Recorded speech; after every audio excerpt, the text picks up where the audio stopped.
Nilaza moa ny tale général ny analogue Désiré Ranarsoa fa mahatratrany amin'ny 3 miliara ariary no nanaovana an'ireny trano ireny, izany hoe ny fitambaran'le izy mitondra ny anarana hoe Lovasoa, iny toerana tany Ambatondrazaka izay natokana ho amin'ny mpiasam-panjakana iny. Midika moa izany fa ny mpiasam-panjakana sy ny tompony ary ny taranany ihany koa dia andimby azy eo hoe Lovasoa. Tanteran'Androany moa zany teto Ambatondrazaka zoma fa 9 volana Jolay ny fitokanana ny trano an'ny mpiasam-panjakana ery Tsamarovo.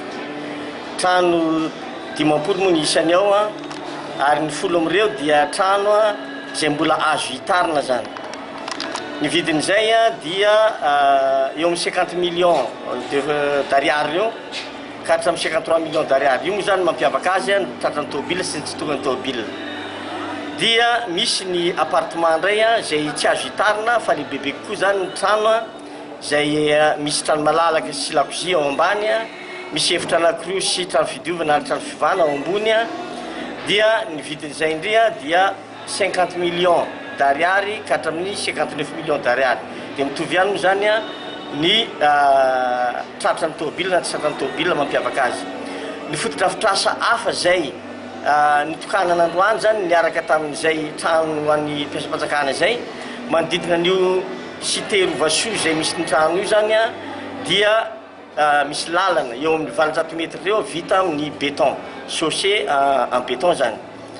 Dia misy ihany koa ny fitokanana ny jiro sy rano izay nitaritina avy any amin'ny 2 kilomètre zany na ny jiro na ny rano, satria ireo toerana ireo zany dia efa misy jiro sy rano amin'ny tranony tsirairay.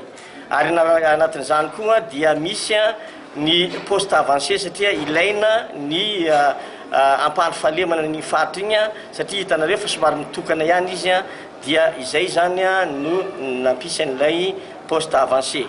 Ny vola enti-manana moa dia vola am-panjakana madidio, vola avy amin'ny ministera eo anivon'ny fiadinan'ny République misahana ny tetikasa amin'ny filoham-pirenena ny fanajarenany tany ary ny fampitaovana izay miany analogue.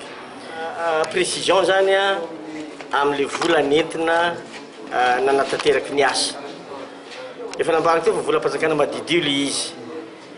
Izany dia lay vola azo tamin'ilay trano namidy teo aloha, izany hoe nisy trano nenay tany Anosiala izay nitokanana tamin'ny herintaona, dia namidy io tamin'ny mpiasam-panjakana tany Antananarivo. Regny vola regny zany tsy naverina hoe any amin'ny ministera dia nampiasan'ny ministera satria araka nambarako teo dia ministera ao amin'ny depaty ny mpiran'le vola. Tsy naverina any amin'ny ministera regny vola reny fa nentinay nanao an'ireto asa reto, zany hoe en revolving zany. Ka izay zany le fanamarina tena pery satria misy mangataka fanampiny mazava tsara mikasika an'ilay vola nampiasaina nanaovana an'ireo fotodrafitrasa reo. Zay.